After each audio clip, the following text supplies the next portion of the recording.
Good afternoon to all of you who braved the weather to come out here, braved the cold, and came out. Thank you for being part of this. Class 4 of the Big Picture, where we discuss aging in place, which is very important. And let me say that the big picture is a strategy. It's a plan. It's a vision. And where we think that we have a strategy, a plan, a vision for what the city of Huntsville needs to do, we are always redeveloping that strategy, that plan, that vision. How do you come up with what you want to do in the future, what you want to be in the future, what services you want to provide in the future? How do you make sure that you address each and every one of your citizens? And that's part of what the big picture is about. It's getting your input as to where we need to go. So as we talk about what our strategy and plan and vision of the future is, it's also your strategy, plan, and vision. And that we mesh that together and we come together and make sure that we partner together and have a plan that everybody is part of. And so that's what we're looking at doing today, is making sure that we have that conversation about things that change. 20 years ago, our population is different than it is today. 20 years ago, we were different than we are today. And so now we start looking at ourselves, and then we look at what we're going to be like in 20 more years. Where do we need to go, and what do we need to do? How do we need to position ourselves as a community, and what services do we need to provide? All those kind of questions are things that we address in the big pictures, where we want to go as a community and how we want to make sure that we can best provide for our citizens. So I want to say thank you to each of you for coming out, for braving the cold, for being part of this today. And also thank you for your input, because your input helps us shape that future vision, that future plan. Thank you for coming out today. And I'm going to turn it over to Dennis Madsen, who has done a fantastic job with us in putting the big picture forward and getting input and working through different academies. And how many focus groups have you done so far, Dennis? More than I can count. More than he can count. But he's done focus group after focus group after focus group to talk about how we can get everybody involved and get everybody's plan put into our plan, and our plan becomes your plan. And so that when we end up with this, we have a comprehensive plan for the city of Huntsville that we all agree on, that all works in every one of our interests and is a plan to take us into the future. And Dennis, I want to say thank you very much for all the work that you've done, the hard work that you've done, to the planning staff who has been in there on a day-to-day basis and really been doing the hard work. I want to say thank you for your work too, because each one of y'all have made a difference, and thank you for making our city a little bit better.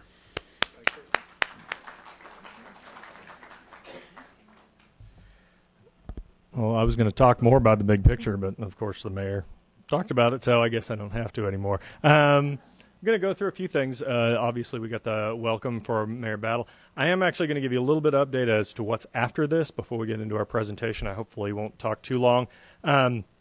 We've got a great speaker here, Whit Blanton, who is a fellow with the American Institute of Certified Planners.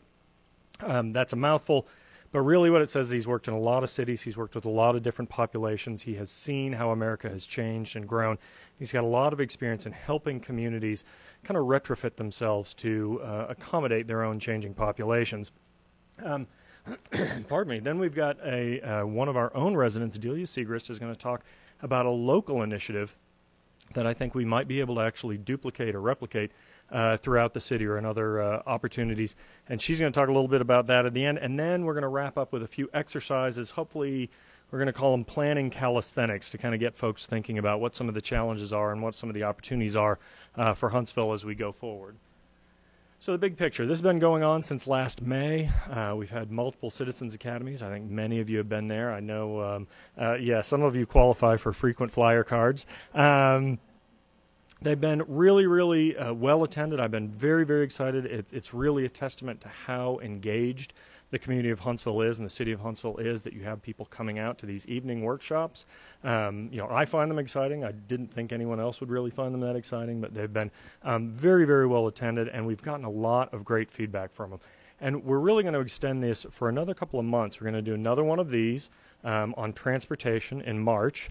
probably somewhere out west, but we're going to talk about a lot of the transportation issues that face the city in the coming decades. Some of what you hear tonight is actually going to inform some of that, so there's going to be a lot of overlap. And then in May, what we want to do is kind of a pivot, because May will be a year since we actually had our first kickoff for this process.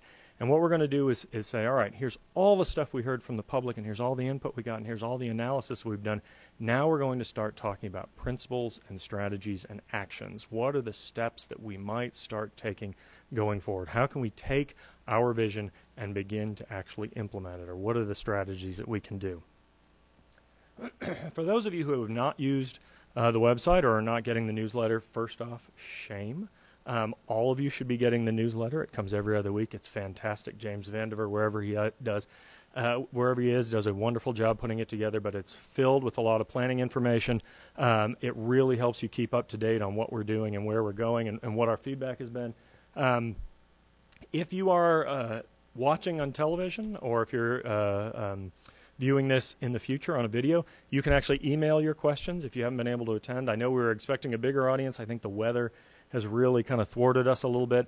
But for those of you who are watching at home, and we are live, for those of you who don't know this, so please keep rude comments to yourself because it will be captured on live television.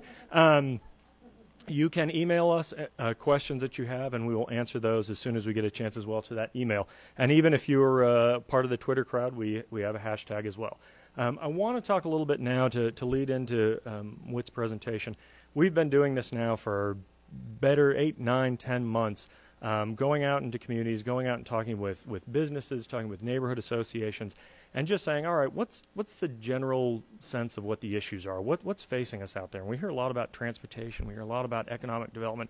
But really, group to group to group, we have heard about concerns of aging in place. As folks who have lived in the community for 30, 40, 50 years start facing some changes, whether or not they become mobility challenged or they're in a home that's maybe too big for them now, but they want to stay a part of the community that they've been a part of for decades.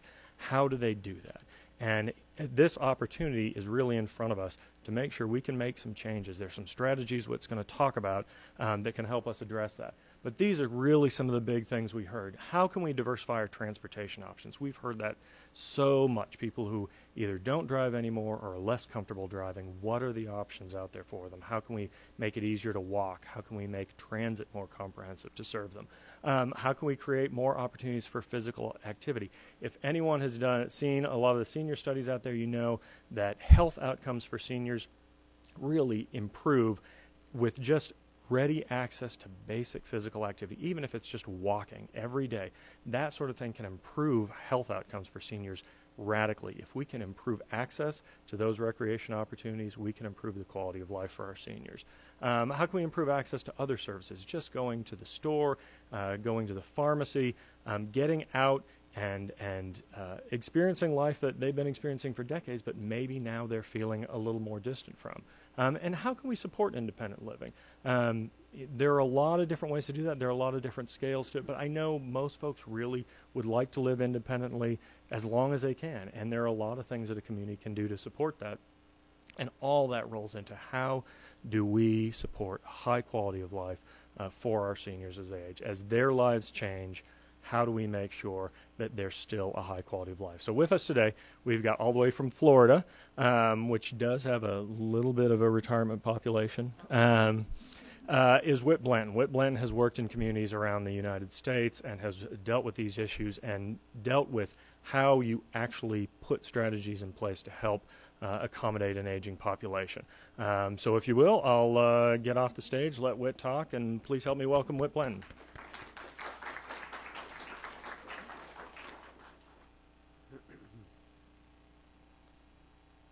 Good afternoon, everybody. It's really a pleasure to be here. This is my first visit to Huntsville, and I'm a Western North Carolina guy. Originally, I'm from the Kings Mountain area of North Carolina, and we have a lot of kudzu in Kings Mountain, and I kind of like this whole aging issue to kudzu. No matter what you do, it keeps creeping along. And Dennis's introduction talked a little bit about my experience, and I think it just means that I'm getting to the point where I need to think about aging in community. The perspective I'm going to bring a little bit today is as a member of the American Planning Association Board of Directors and chair of the Legislative and Policy Committee, And last year we adopted a policy guide on aging in community. And our policy guide, while primarily aimed at planners around the country, is also aimed at elected officials and also enables the American Planning Association's legislative staff to go to Congress, to go to state houses, to talk about and educate officials on what's needed to move our communities forward. And particularly the Aging in Community Policy Guide is a platform for us to advocate for the needs of seniors and the needs of our communities as we have an increasing number of seniors. So I'm going to talk from that perspective a little bit. My background is as a transportation planner. I've worked in a wide variety of activities, working in small communities to large communities to regions.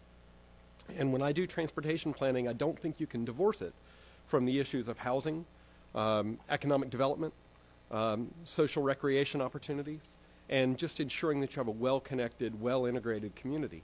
And all too often, our plans and our processes are very stovepiped, where you have the planners over here paying attention to land use, you have the traffic engineers paying attention to traffic and traffic movement, you have somebody in economic development over here, and we really, as communities, need to do a whole lot better job of integrating all those disciplines so that they're working together, they're complementing each other. And it just seems to me that this whole big picture initiative is doing just that.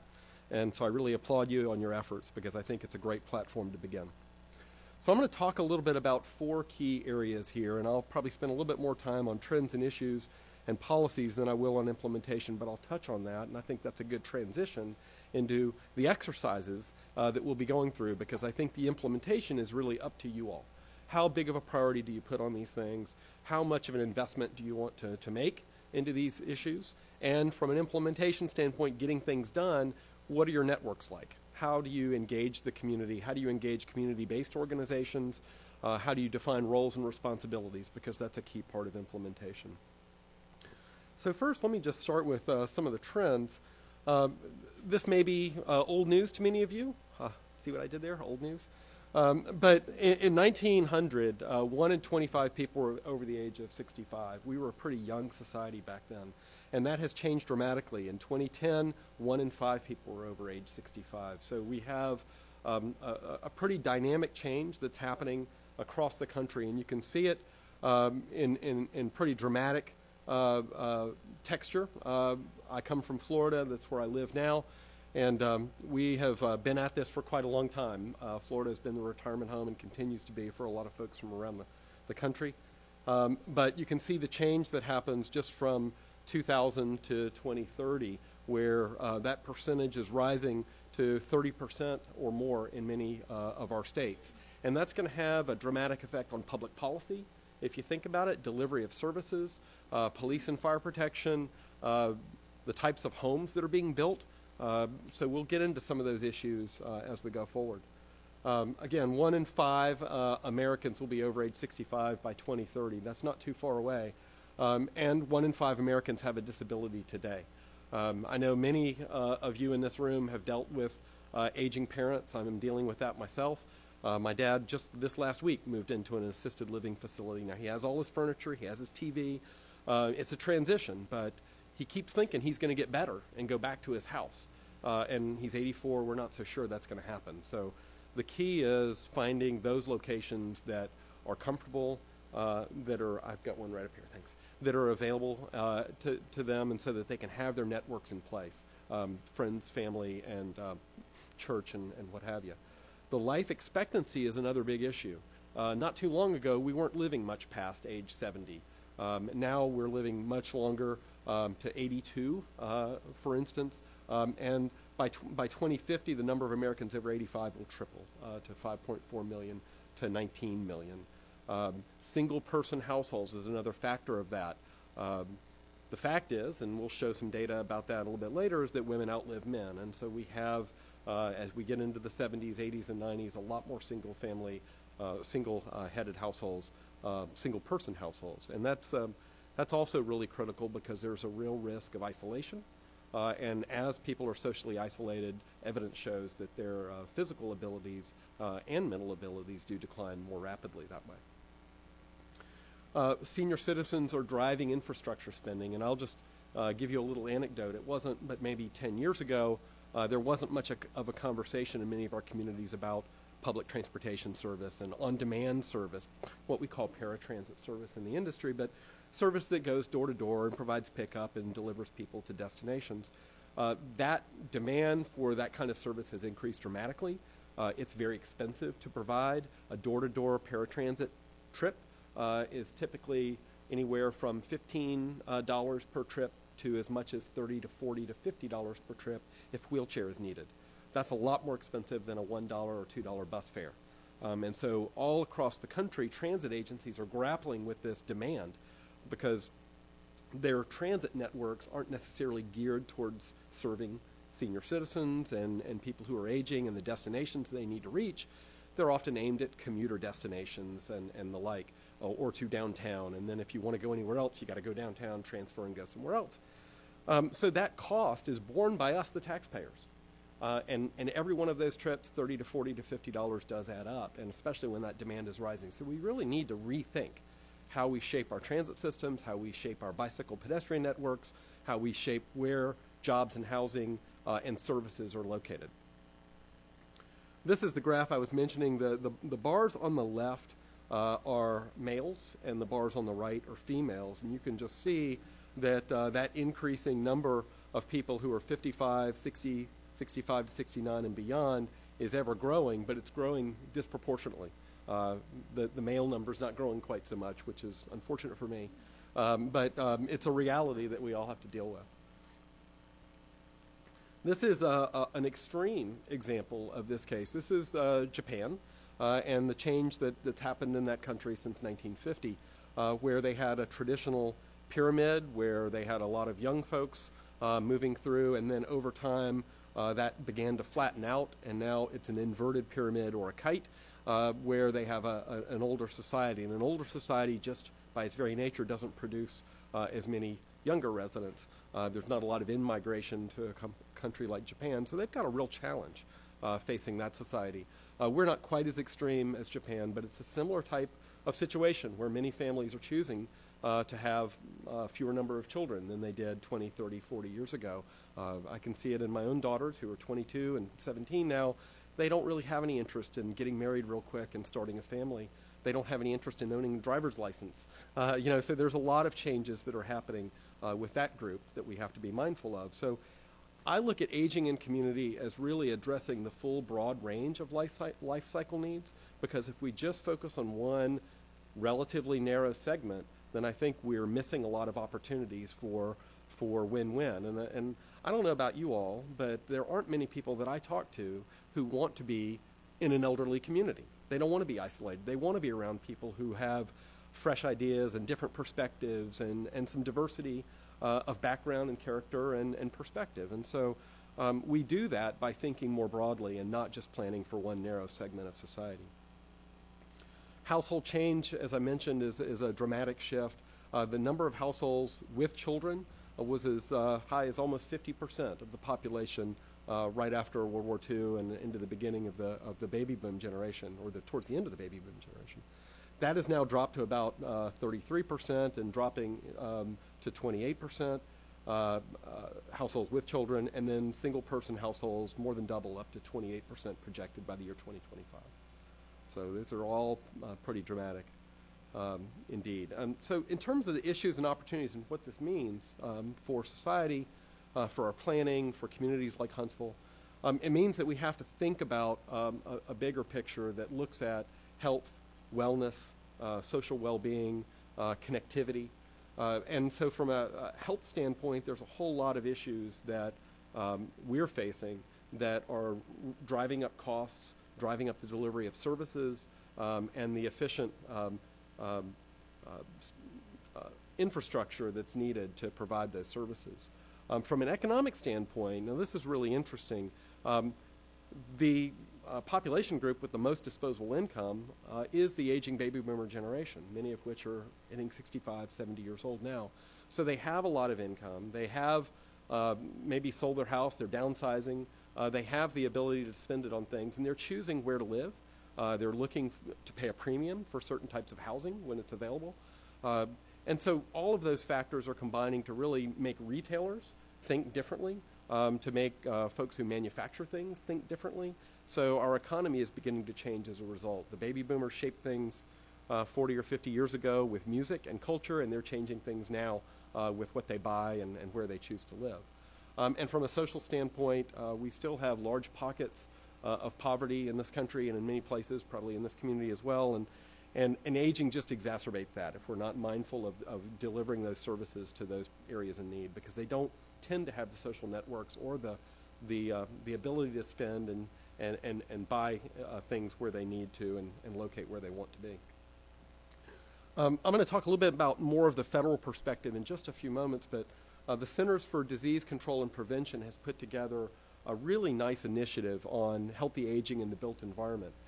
And they are among the leaders nationally, along with AARP and other organizations that are putting together toolboxes, resource guides, and best practices manuals that are out there to guide communities like Huntsville and others about what do you need to have in place from a policy perspective, from an investment standpoint, how do you engage stakeholders and partners in this process to work. So I would encourage you to use some of these resources. They're really helpful.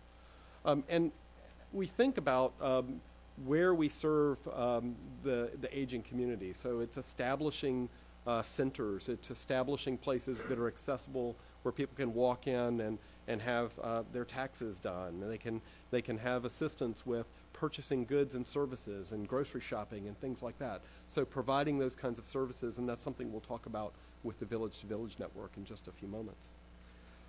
I'm not going to read you all the words on this slide, but there's a lot of just good information here. And the fact is that we're adding between now and 2025, 32 million households, but only 4 million of those 32 million households will have kids. And while one-person households will make up 34% of the growth. And the bottom line is that the two largest demographic groups in the country, the millennial population and the baby boomers, together comprising about half the U.S. population, want homes and commercial space in neighborhoods that do not exist anywhere in sufficient quantity. This is a quote from Christopher Lineberger, who wrote this report. And so it's fine that we have all these single-family neighborhoods, and that's worked really well for 50 years, and we shouldn't abandon those. But are they sustainable in the future given this kind of demographic change?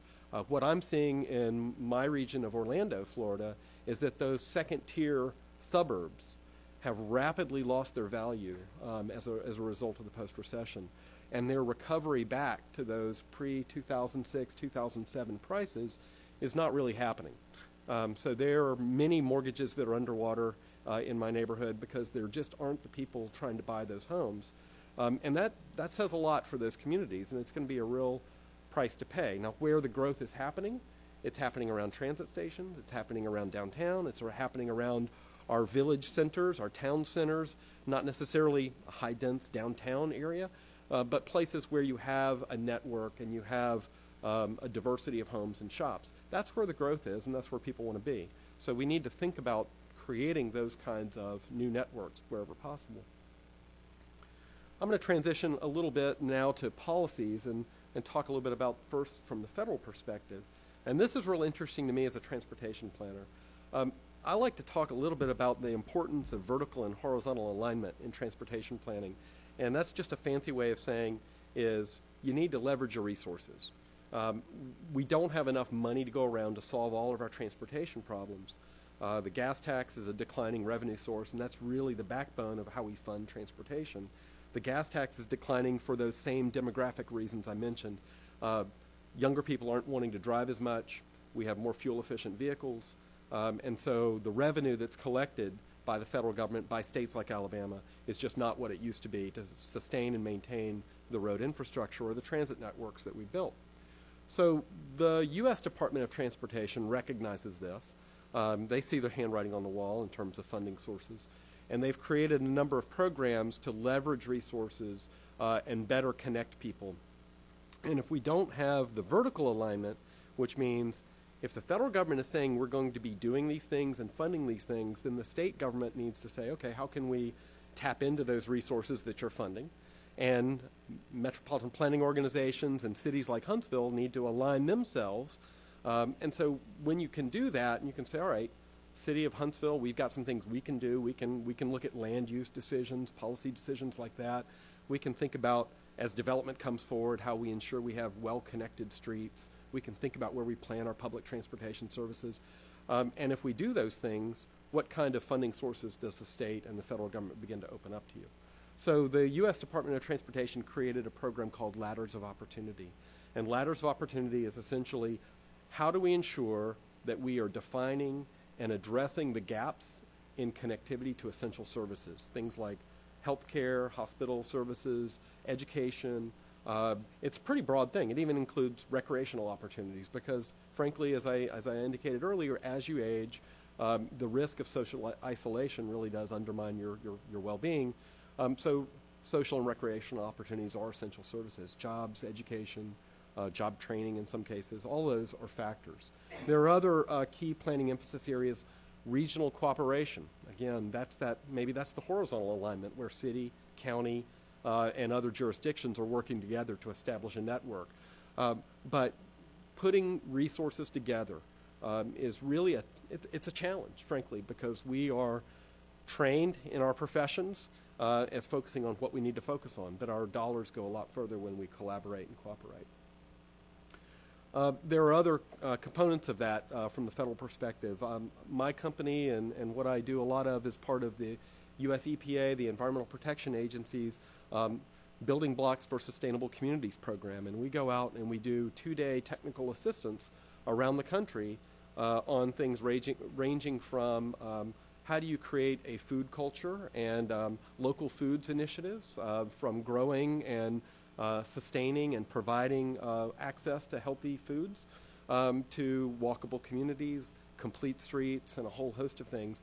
And you ask, why is an agency like EPA involved in that? Aren't they about environmental protection? Well, EPA realizes that air pollution and water pollution are certainly byproducts of development patterns.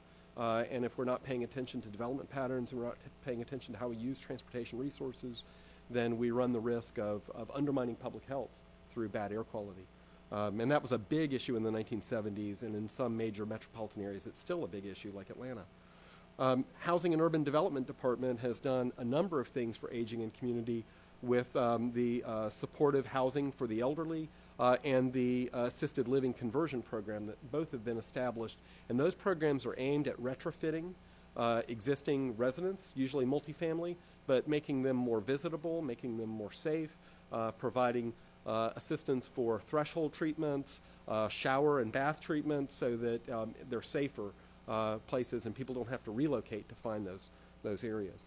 And then I mentioned the Centers for Disease Control and Prevention and its Healthy Aging Initiative. So there's a lot of resources at the federal government level that are out there, both in terms of technical assistance and in terms of direct funding assistance. So I love this picture because this is sort of like the oncoming freight truck that's heading toward us. And this is just an example of some of the barriers that exist. And I told you I'm a transportation guy, so I like a transportation image like this. But just look, I mean, you've got a whole side of a street there with no sidewalk. You've got a little bit of a sidewalk, but where's the ramp, for this woman who's out there in the scooter? And, I assure you this is not Photoshopped. But, and it's probably an extreme example, but these are the kind of conditions that even I face in my community just trying to get around. And while I'm pretty nimble and quick and can dodge traffic, I'd rather not have to do that. So what the American Planning Association did, and we're a group of about 40,000 across the country, we recognized that there was a real gap in knowledge and awareness and education as far as aging in community. And the Board of Directors adopted this policy guide in 2014, and it reflected broad national input from experts from across the country. AARP was a partner in developing this effort, and they have a tremendous amount of resources for this.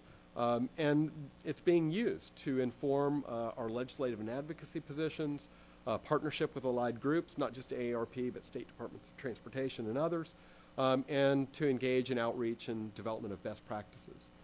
The premise of the policy guide is what I've mainly covered, that it really does take a multi-generational approach to deal with the challenges and opportunities of aging in community, because I think a community that embraces these issues is better for it, and will become a more attractive place for people to live and want to locate.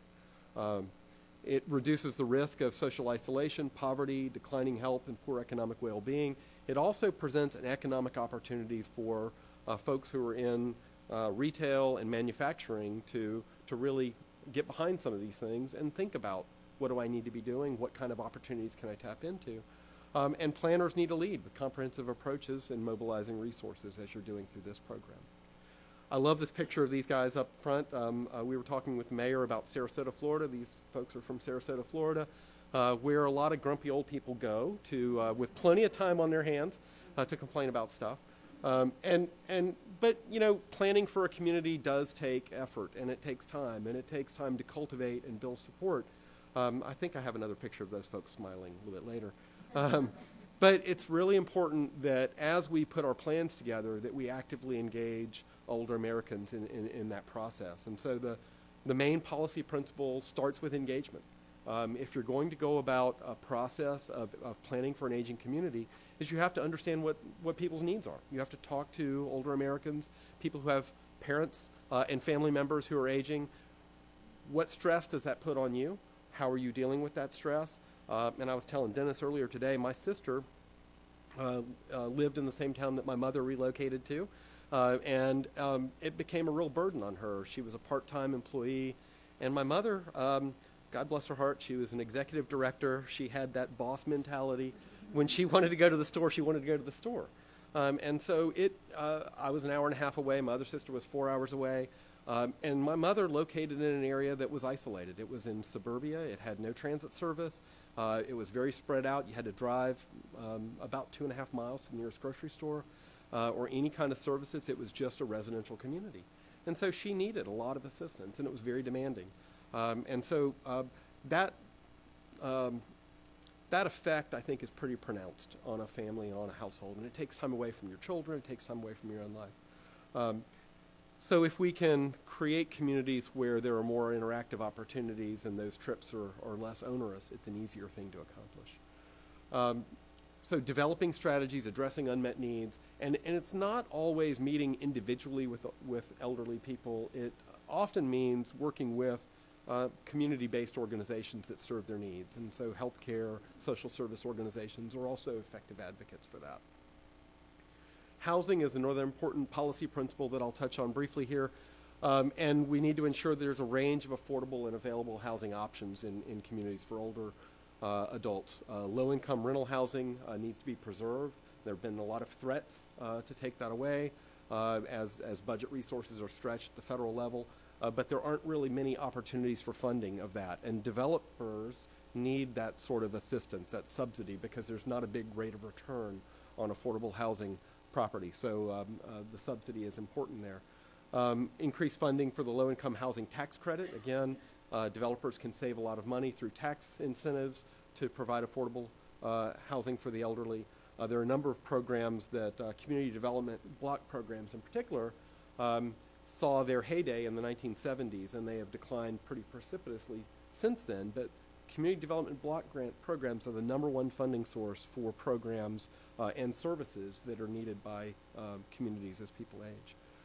And maintenance and modernization of the existing housing stock through direct financial assistance, through loans, through partnerships with peer-to-peer networks are critical for that. I could probably spend an hour and a half talking about transportation because that's really my expertise, and I won't read you all these many words on here, but there are real challenges with aligning our transportation policies and strategies around this. And I'll just use one quick anecdote. Today, most of our highway networks are defined and evaluated and based on a measure called level of service. And level of service really measures the speed by which you can get in an automobile and get from point A to point B along a stretch of roadway. What if we instead measured our transportation networks by accessibility, by how many doors you can reach to businesses, establishments, healthcare, whatever, from whatever destination or whatever origin point you're located? So if I'm standing here in this building, what are the opportunities? What can I access nearby within a 10-minute walk, within a bus ride, within a bike ride, within a car trip as well? But let's think about accessibility maybe more than how many cars I can move through an intersection at one time. Not to mean we should abandon that, but that's been the model for 50 years. It's led to a lot of sprawl development. It's led to a lot of high-speed roadways like that lady faced with those trucks. If you think about accessibility, you begin thinking about breaking down those barriers. So we need to think about both, mobility and accessibility. Looking at complete streets. How many of you have heard the term complete streets and know what those are? I think you know. Okay, not too many. Complete streets are really just a way of thinking about the street network as being accessible and accommodating for all types of users. It doesn't mean that you have to have a sidewalk, a bike lane, travel lanes, a bus lane, everything in one location, but it means that you at least need to think about the needs of all the users of that street. The pedestrian who crosses the street, the automobile driver who uses the street, the freight delivery vehicle who uses that street, and the transit vehicle. And if you think about it in the context of what is the land use around you, is it an urban environment? Is it a town center? Is it a streetcar line, a historic streetcar line maybe, where the buildings are closer to the edge of the street? Then that frames the conversation about what kind of elements you need. Where do you need a 15-foot sidewalk or a 6-foot sidewalk instead of just your standard 4-foot sidewalk? Where, because of the speed of the traffic, do you maybe need a little bit of a tree planter buffer or on-street parking that would separate where you're walking as a pedestrian from where the cars are going? It forces you to think about that a little bit. So complete street policies are a good thing to think about from an aging-in community and also just from a community well-being standpoint. We need to create incentives for private resources to help fill the gaps in our transportation network. I talked about that $30 to $40 door-to-door trip. That's typically a nonprofit or a private provider or subsidized provider in some cases. But if we have, somebody mentioned Uber and Lyft and some of those on-demand taxi-like services that are out there, there may be opportunities for them to fill the gap at a much lower cost. And we need to think about how our policies incentivize or discourage those. Land use is a big thing to tackle because land use takes time. It evolves slowly. People make investment decisions about buying their home in a certain location. And I live in the most contentious little city in Central Florida, Winter Park, Florida. You may have heard of it. And in Winter Park, we're going through a battle over density. And so nobody really likes the fact that there's going to be something different next to your house than was there before. But if you're up against a 4-lane or a 6-lane road, maybe you need to think about that that's a place where an adult living facility or a healthcare facility or a medical office building or something like that makes some sense. And if you're a residential area near there, how do we buffer? How do we provide compatibility? But let's think about those locations where uses can be in an appropriate way interspersed into primarily residential areas. How do we begin introducing those services? And that's a land use policy decision framework. So we have to look at areas that are likely to change and areas that where change is happening, where growth pressures are forcing that change, and think about how do we accommodate a different dynamic there. So looking at just some policies here, adopt land use policies and building codes that ensure accessible design is considered in the site planning process. What do I mean by accessible design? I mean by low threshold entrances, sensors in the building, for example, so that if somebody stops moving around or falls or something like that, there's an alert that can be sent. Lighting in public places. Those are all factors that need to be considered in your codes and in your policies. Co-locating services is a big factor of that. So where you have commercial development activity, where can you co-locate services so trips can be made with one stop? You park once and you can make a number of trips in one location. You can walk nearby and serve those needs. The economy is another important principle and one that I think is under-addressed in our approach. But supporting the economic well-being of older adults, promoting age-friendly businesses, providing incentives, giving low-interest loans, or setting aside space where appropriate, if there's a demand for it. And that means, and you've got an ACE demographer staff here with the city, but that means looking at where are the elderly populations in the community, and are there gaps in the types of services here? Do we have grocery stores within a 5-minute walk? Do we have medical facilities? And maybe there are some incentives to be afforded to the private sector. Now, generally, I'm a big believer that the market will respond to those needs, but sometimes they need a little push, they need a little incentive, they need a little promotion. And then looking at policies and programs that recognize the importance of informal caregivers. And there's a lot to go into to think about that, but informal caregivers are typically volunteers, they're typically nonprofit organizations, and how can their services be enhanced and strengthened is something that this policy guide speaks to. And then removing discriminatory definitions of family from zoning codes. In many cases, it's very difficult for people who are unrelated to live in a single-family neighborhood. And so give some thought to that, because we are changing in terms of some of our definitions of equality, and so those caregiver definitions are certainly a part as people age.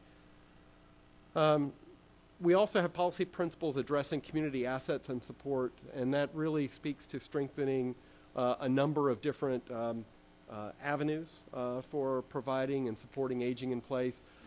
Just really looking at program planning, and from a parks and recreation standpoint, what types of activities are programmed in public plazas, in parks, in community centers. And we're not just talking about oldies now, we're talking about exercise programs, we're talking about training and awareness types of programs, speech therapy, just a whole host of issues that I think many nonprofits and other social service organizations are able to provide, but are we incorporating them into the programming activities? Just something to think about. Fostering mixed-use developments to co-locate services and programs I've already talked about, but that's another part of supporting those community assets. And so there are some fairly simple and straightforward implementation programs.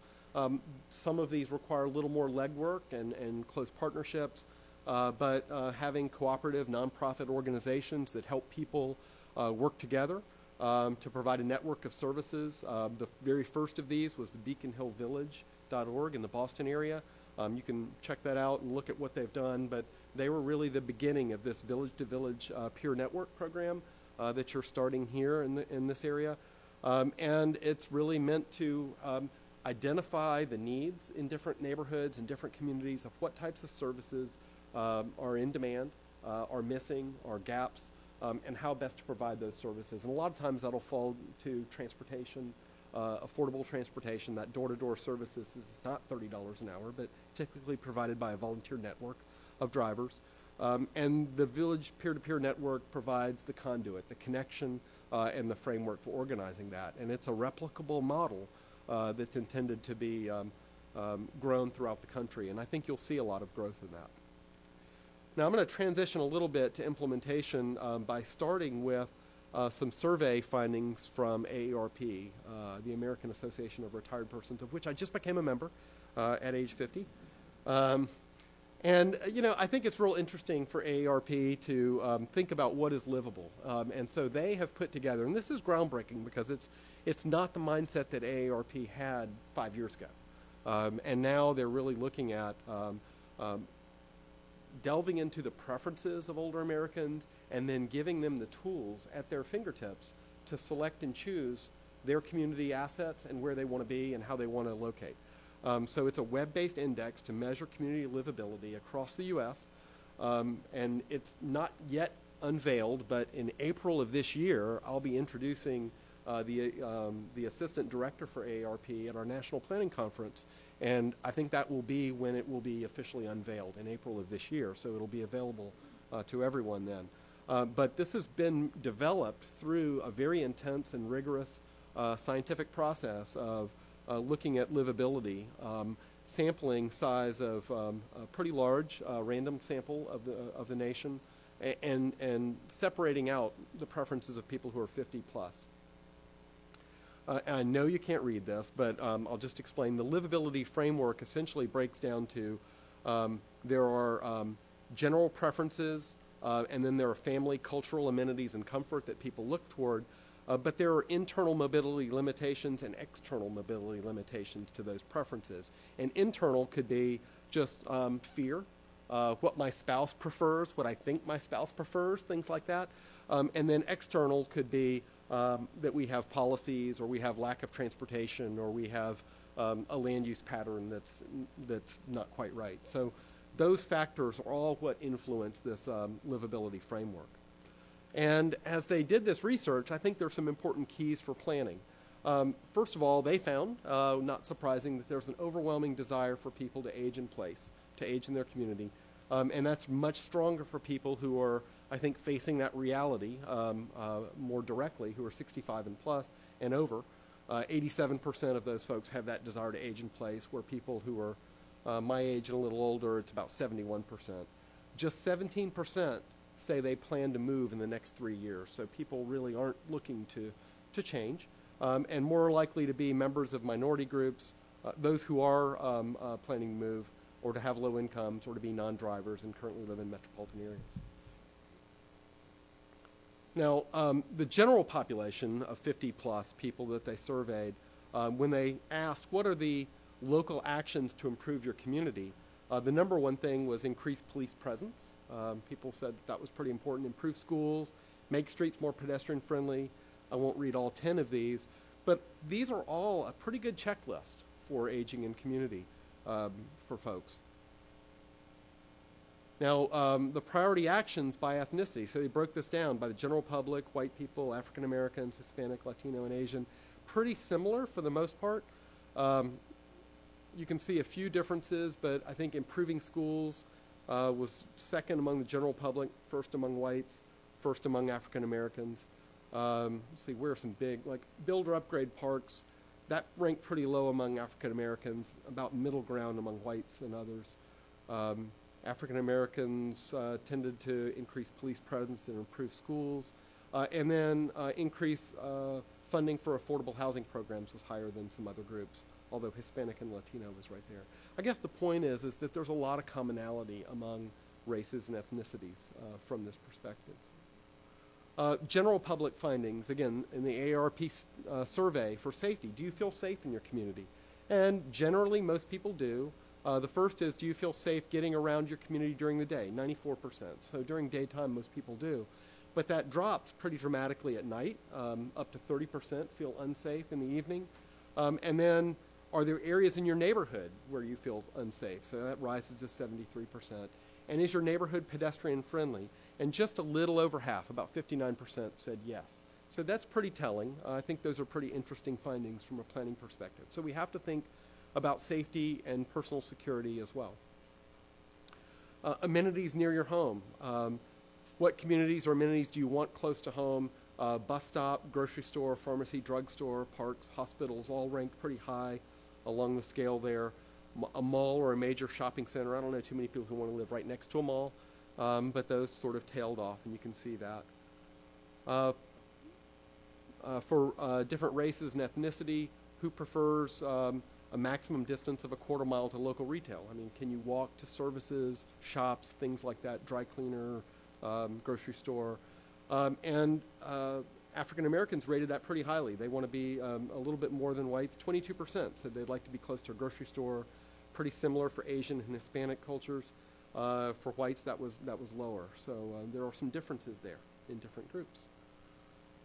Now, I want to talk about what all this means. And I don't want to scare anybody by transit-oriented development, because a lot of people think, well, that's Atlanta. Transit-oriented development's big city only. But if you think about the factors of transit-oriented development, it's basically connectivity, walkability, and accessibility. And we've been working with the Florida Department of Transportation to rethink how it invests in transportation modes. And I think it's instructive for a lot of DOTs, like Alabama DOT and others, because we are changing. The old models of how we build, plan, and design transportation networks need to change. And so the Florida Department of Transportation has been thinking about how do we assess the readiness of our communities, of our counties, of our cities for different types of transportation options. And transit-oriented development is just one form of that. So what is transit-oriented development? It's essentially development that's within a quarter mile to a half a mile of a transit stop or a transit hub or a transit station. Now, people get different notions about what that means.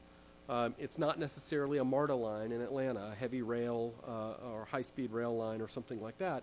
It could just be a good bus transfer facility where you can take a number of different routes. Or it could just be where you have a bus that runs every half hour. And if I'm able to get there, do I have a fairly compact, walkable place? Do I have a mix of residential, employment, and services nearby? Do I have good walk access, which is one of the things from the ARP survey that they said that people said they wanted? Is it oriented to the pedestrian? Do I have good public space? Do I have parks? Do I have a public plaza? Do I have places where events can be held? Do I have a community center? And I really want to emphasize with transit-oriented development, context is really important. Scale is determined by context. So not everything has to be 5, 6, 7, 10-story buildings. A lot of times you can have 1- and 2-story buildings and have a very walkable, transit-oriented place. So we did a project to look at transit readiness in Southeast Florida, and we looked at different factors. And first of all, transit-oriented development is evolutionary. I used an example, I was talking with Dennis earlier today, about a suburban area in Central Florida that took 15 years from the time they developed a master plan for an area before there was ever any funding for any kind of transit service. And as of about 4 months ago, their station house development, 200 housing units right adjacent to the transit station, opened up. It immediately leased up to about 90%. It's aimed at the millennial population and at seniors. Of the 200 units, only 13 units are 3 bedrooms. Most of them are 1 and 2 bedrooms. And it's to enable folks to work at the hospitals or access health care down the line.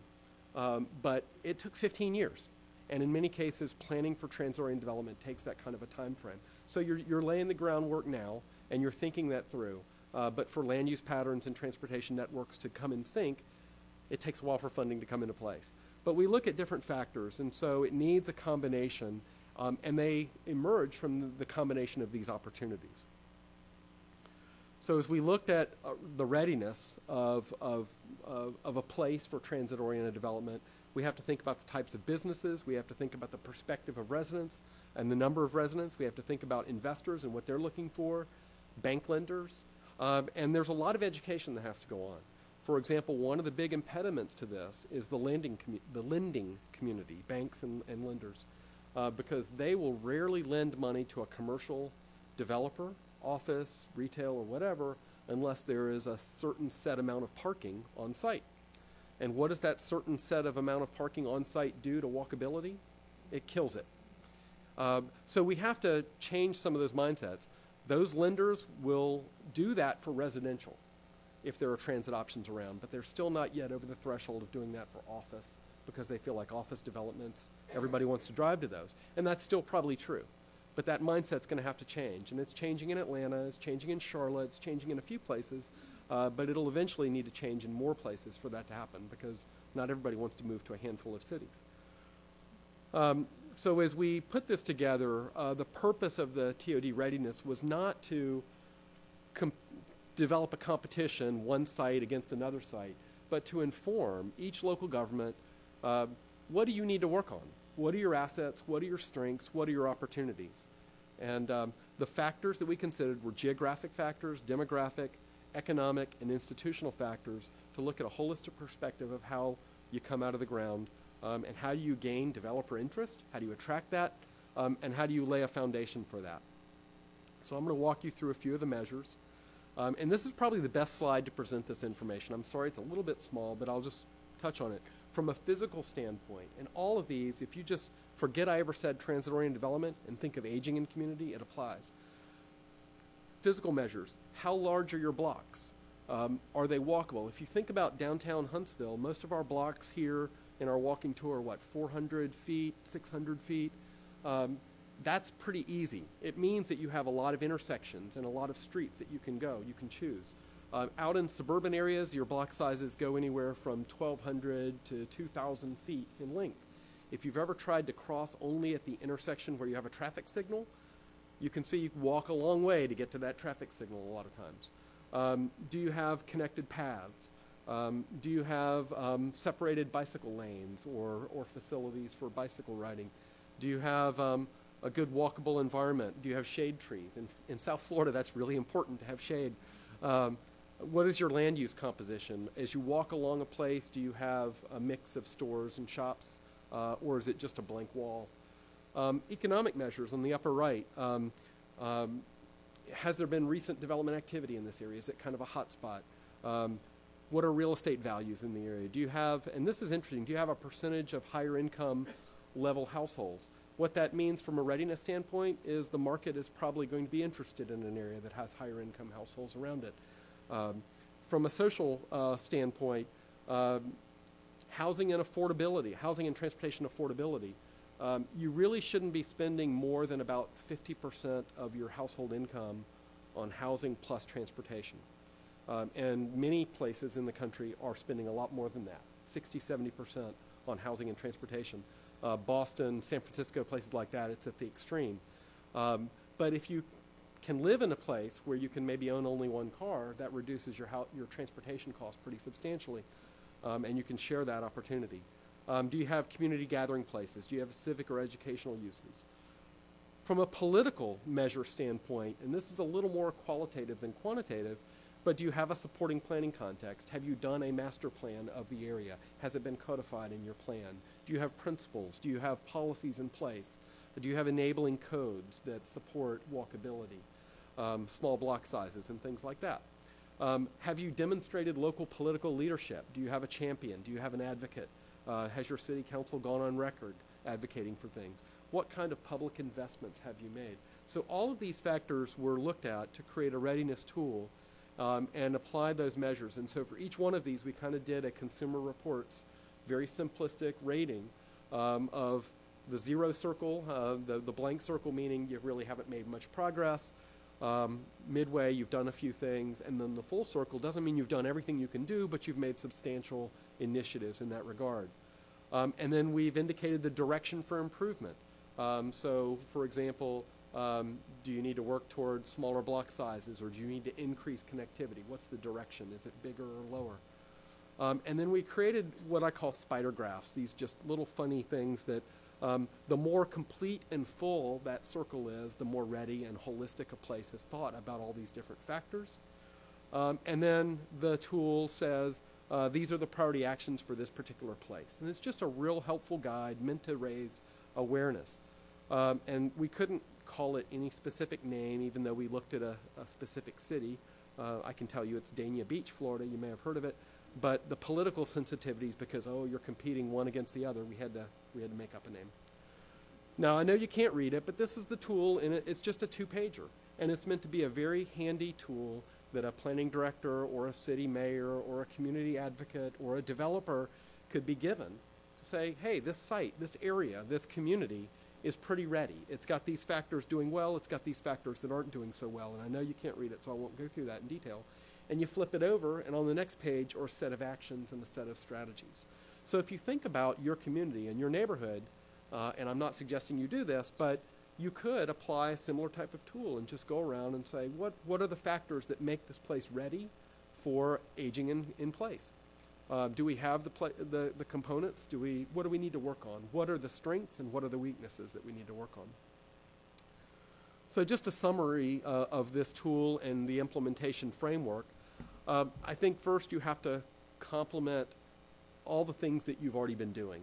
You have to look at the plans that you've had in place, the networks, the community-based organizations, who's been active, who's been engaged, and how do you build on the success and efforts that they've already taken. How do you synthesize readily available information and use tools that are easy for people to understand? There shouldn't be a lot of explaining. We should make our plans and our information, our data, easily understandable so that everybody can make informed decisions. And I think that's where planners have a special skill, if we do it right, is to take a lot of divergent information and frame it and make it understandable and easy to use so people can make good decisions about neighborhood character, desirability of place, and where I want to go and where I want to live. So I'll kind of leave it at that and just open it up for a few questions before we move on to the next segment. But just what factors would you choose? What are important to you here in Huntsville for aging in community or aging in place. And again, I want to thank you for the opportunity to talk with you, and I'll take a couple of questions now, and then we'll introduce our next speaker.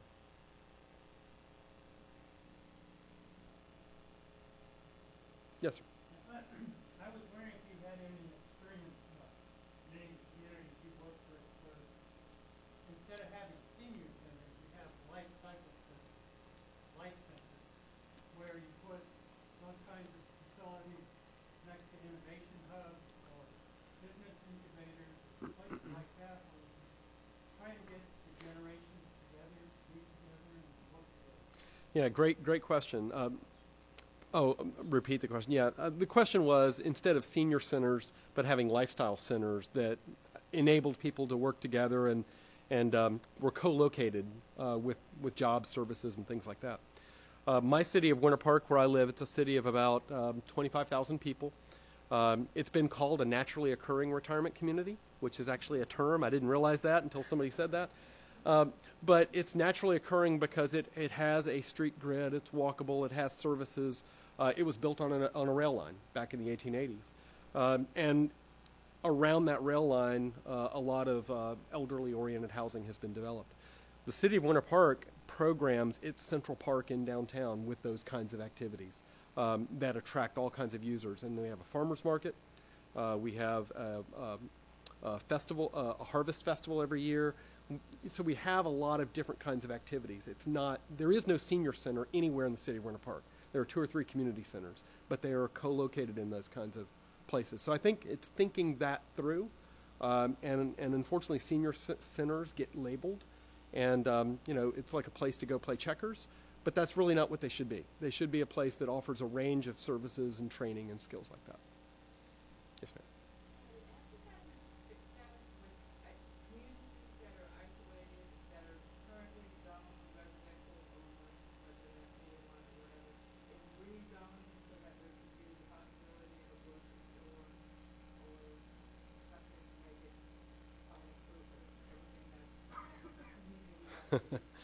Yeah, with some difficulty. I mean, that's always a challenge, but I've done that. There was a couple of situations. One is in the town of Oakland, not the city of Oakland, in Central Florida. It's only about 2,000 people. It was predominantly a residential community, but as its population grew from 700 or 800 to about 2,000, they had a need for some services there rather than drive into the next city. And so we created a downtown master plan working with the city department and carved out space for a small grocery store to be located in there. And then that took some time, and the city had to help subsidize that to bring in a grocery store, because most grocers don't want to look at anything that's less than about 40 to 50,000 square feet anymore. So you really need to find those who are willing to locate in a place where you can do 20, 30,000 square feet, or maybe even 15,000 feet. And that's hard to find. So it took some time, but the city had to really kind of work with that, and they were able to eventually do that about 5 years ago to create that. But a lot of neighborhood opposition was initially there until issues like lighting, traffic circulation were addressed, and they had to actually implement some traffic calming measures for streets around that would have been access to that center. So you have to think about a lot of things, and that's why it's particularly complex, introducing that kind of change. Yes, ma'am. As you look at planning for aging in place as a city, are you seeing endorsement or resistance from cities that are going that way in the population? So endorsement or rejection from the populations in those cities as we look for aging in place opportunity. Well, I'll go back to my contentious little city of Winter Park. We have seen a lot of objection, because what developers want to do when they develop anything is they want to get a yield out of it. They want to get a return. So most developers are looking at, in a built-out area or a largely built-out area, they're dealing with small lots. They're dealing with maybe not the best sites because they've all been built on. And so I mentioned, you probably missed it, but we have a road that's 4 lanes wide, but it's a major highway. A developer came in wanting to purchase a parking lot owned by a church that was struggling. The church was struggling, so they were selling the parking lot to generate some revenue so they could cover their mortgage. And it's in an established residential area. It used to be my church, by the way. The developer bought that lot, and the church, they had worked out a deal to build an adult living facility there. The neighborhood around that protested, even though it was about a 5-story building, against an arterial roadway, because it was going to be the tallest structure along that stretch of that roadway. The Planning and Zoning Commission rejected the plan with neighborhood, turning out 150 people at the meeting will do that. So the developer had to come back and bring a smaller site plan, and that's coming before City Council this month. So I don't know what the outcome's going to be, but they scaled it down to 4 stories from 5 stories. They added some more landscaping and some buffering, and we'll see. But when you have an established community that's in demand, where people have invested in those homes, that kind of change does bring opposition. So I think education, raising awareness, talking about who is going to live there are important things, important conversations to have. Probably time for one more, maybe? Yes, ma'am.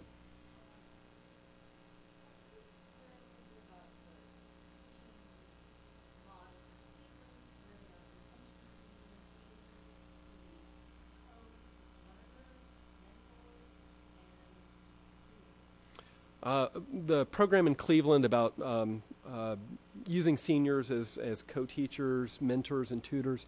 I'm not from.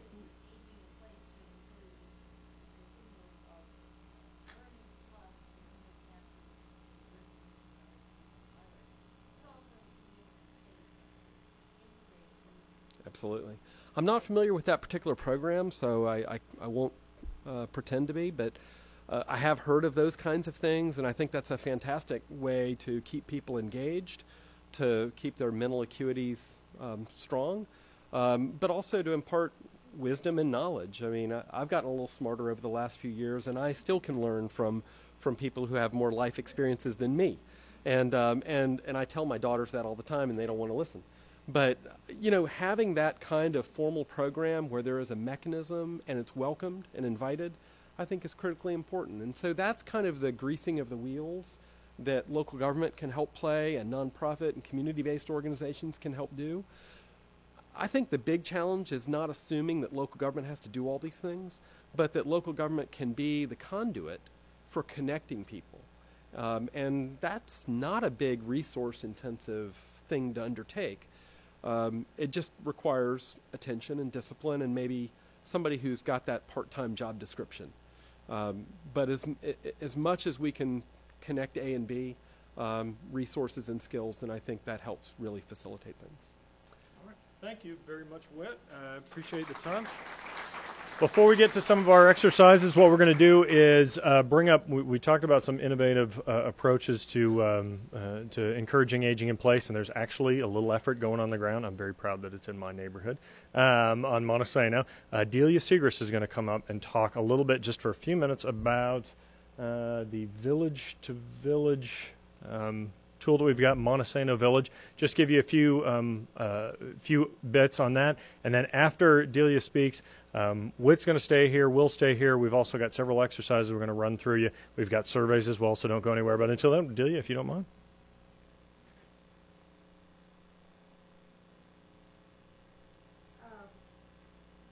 Montesano Village is, I've been aware of the village concept, and I don't know how many of you are, for about 10 years, but it was just so overwhelming until Village to Village Network, which was mentioned earlier, was kind of pulled together, that allowed an organization, national organization, to collect information, and then the people who wanted to put together a village for their neighborhood or their town could access that and develop it. But it's a big project. Ours is Montesano Village. We brought together a few neighbors in November, and in January we had our first steering committee of 10 or about 10 to 15 dedicated volunteers, and we formed that steering committee and started discussing things. And for the last 2 months, essentially, we've been putting together the infrastructure. So, getting a bank account because you need money, and getting a phone and getting a website and all of these things that you have to do before you actually start providing services. We have a website. It's at montesanoVillage.org or montesanoVillage.com. We got both of those. But essentially it is a membership-based. What it is an organization that helps people live at home. This is not a building. It's not an assisted living facility. It's an organization of neighbors who come together and with the purpose of putting together services, volunteers, and connections with the city, for instance, that will help their neighbors stay at home. A neighbor then who would be a member would, when they needed something, they call the village. If the village has a volunteer that can help with that, and a lot of it is transportation, apparently, primarily, but we'll help them get to the grocery store or to their hair appointment or the doctor or what have you. But there are really usually 4 components to a village. One of them is volunteer services, so it might be driving, or it might be a neighbor's light bulb is out and she can't reach it, doesn't want to climb a ladder, and so a volunteer would go and help with that. It might, so volunteer services is very important. The second component is vetted contractors. So let's say a neighbor wanted to have grab bars put on the tub. Maybe wouldn't have a volunteer to do that, but we have a list of people, contractors that we know, that we trust, and that we have vetted, and that the neighbors can give recommendations for. And we would help that neighbor get a contractor, maybe even go over there if they didn't feel comfortable with someone coming into their home. So vetted services, contractor services. Then there's education, where neighbors, my goodness, look what Ollie has done. Well, these kind of skills and exist in neighborhoods, and so we'll put together little programs, maybe, and then the other one is social, so maybe day trips or just fun things to do, places to come together and have activities and that sort of thing. One of the things, though, that I would like to see for Monte Sano, though, is it's really important. We want ours to be intergenerational, and so to accomplish that, some of the villages are incorporating time banks, which means that people can, do volunteer things. And well, I guess it's not volunteer. You mow someone's yard, and they in return will sew on some buttons. But an hour is an hour. And so in Swanee, Tennessee, they have a village like this, and the youngest member is 12 years old. Well, he's not a member of the village, but he's a member of the time bank. And so these things sort of overlap. And so what's happened there, which I was really impressed with, are some people get so many hours, and because they just like doing things, and they'll donate their hours to the village. And then the village, when they need something that they don't have volunteer help for, but they have a 20-something-year-old or 30-something-year-old that can come over and show one of our members how to use their cell phone, that's great. So we kind of want to make it as intergenerational as we can. But anyhow, I can't tell you how it's working because it's not yet. But they do take a while to get up and running. There's a lot to do. We actually just incorporated last week. And I guess next we'll be looking maybe for a 501c3 nonprofit kind of IRS certificate. But that's kind of what we're doing. And what I really hope for Huntsville, and you mentioned it, Dennis, is that maybe in Huntsville, our village is very small. It's Monte Sano. It's the top of that mountain, so there's maybe 650 homes. Other villages might spread over 3 counties. Others might, Auburn-Opelika has one. It includes Auburn and Opelika. I like the idea, though, of small, because we all know each other, and then we're all friends that way, and it's just more comfortable for me. And besides, I can't imagine taking on 2 towns. But anyhow, so ours is very small, but one quote that they have, it says, if you've seen one village, you've seen one village. They're all totally different. But if Huntsville could have several of them, and then we had a really progressive city like we have here in Huntsville that will help us, with some of the common kind of things that we do, it would be a great, I think, thing for Huntsville to kind of drive towards. Sure, I'll take questions.